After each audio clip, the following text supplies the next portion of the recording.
This is not a fictional story, nor is it generated, but a record of an incident that actually happened in Okinawa Prefecture, Japan, which began to get cold on December 17, 2025. A stone was thrown at the glass of the door of the warehouse at the company's material storage area, and the glass broke. At that time, there was no one at the scene, and there were no injuries. In order to solve the case, I would like to share it with as many viewers as possible, so I would like to ask for your cooperation. The criminal will wait tremblingly. Why is that? What kind of crime will the perpetrator be charged with in this case? That's what it means. First of all, I will introduce the contents in detail. If a stone is thrown at a door and the glass is broken, this act can be a criminal offense under Japanese law.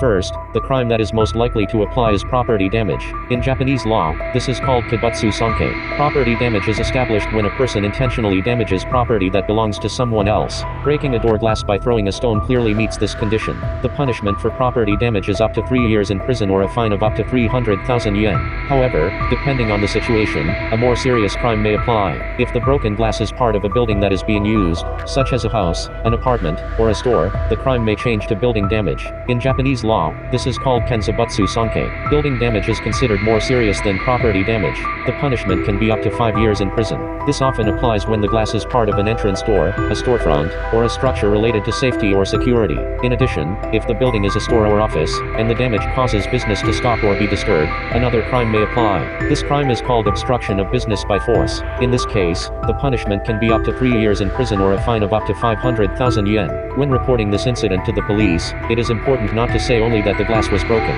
You should clearly explain that the glass was part of a building, that it was an entrance or an important structure, that it created danger, and that repair costs were required. You should also keep evidence, such as photos of the damage, security camera footage, and the stone that was used. In summary, throwing a stone and breaking a door glass is not a minor prank.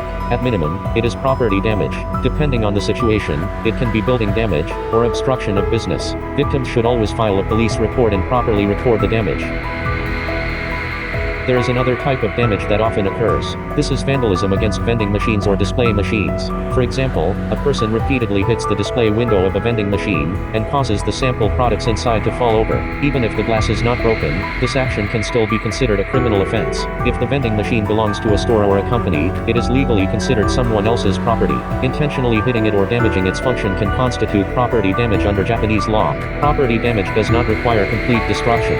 Causing visible damage, functional problems, or repair needs is sufficient. If the machine must be opened, repaired, or reset because of the incident, the intent to damage can be recognized. In addition, if the vending machine is used for business, another crime may apply. This is called obstruction of business by force. In Japanese law, using physical force to interfere with business operations is a criminal offense. Even simple actions, such as repeatedly hitting a machine, can qualify as force if they disturb normal business activity. If the display samples fall over and the machine cannot be used properly, or customers are affected, this condition may be met. The punishment for obstruction of business by force can be up to 3 years in prison or a fine of up to 500,000 yen. It is important to understand that the absence of broken glass does not mean the absence of a crime.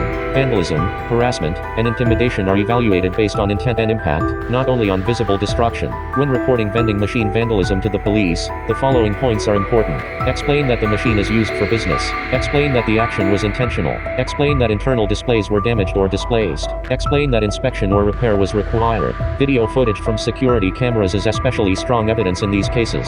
Even repeated knocking or hitting, when recorded, can establish malicious intent. In summary, damaging a vending machine display or disturbing its internal structure is not a harmless prank. It can be classified as property damage. It can also be obstruction of business by force. These acts are treated as crimes under Japanese law, even if they appear minor at first glance. Victims should document the damage carefully and file a police report without hesitation.